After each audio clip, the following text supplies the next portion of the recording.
മോളുടെ താരാട്ട് സൂപ്പർ. ഇത് കേട്ട കുഞ്ഞുങ്ങളല്ല വലിയവര് പോലും ഉറങ്ങിപ്പോകും. ഇനിയിപ്പോ ആവികോള് രക്ഷപ്പെട്ടല്ലോ. കുഞ്ഞു കരയുമ്പോ ഉറക്കാൻ ഒരാളായല്ലോ, അതും വിത്ത് താരാട്ട്.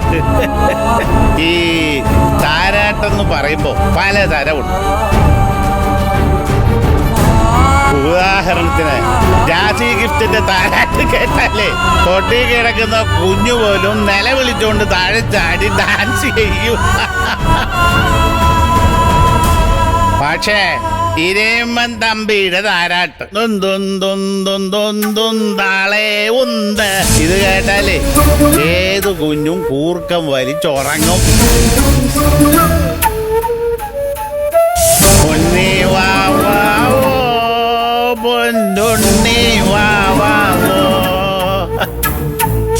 പിന്നെ തുമ്പത്തിരുന്നു ഏലാടും തെല്ലപ്പൈകിളി. കൺമണി പൊന്മണിയെ കാർത്തിക പൊൻകനിയെ രാരോ. അങ്ങനെ നിരവധി അനവധിയായ താരാട്ടുപാട്ടുകൾ ഈ പരശുമാമൻ അറിയാമോളെ.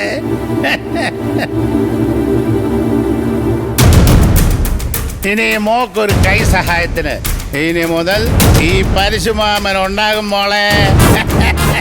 കുടുവാവേ നോക്ക മാമൻ എന്തൊക്കെയാ മോക്ക് വാങ്ങിച്ചോണ്ട് വന്നിരിക്കുന്നത്.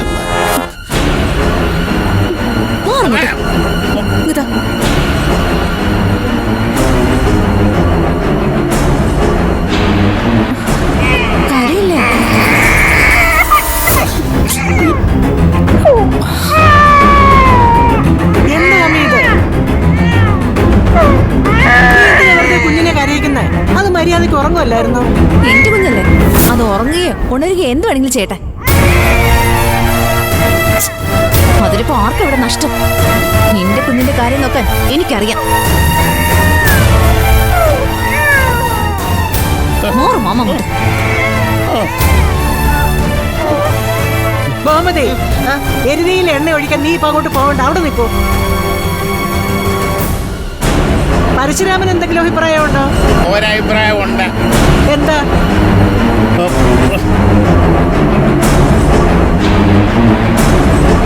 ഇനി കുഞ്ഞ് കരയുമ്പോഴേ ഞാൻ കൊണ്ടുവന്ന് ഈ തൊട്ടിലിൽ കിടത്തി ഉറക്കണം.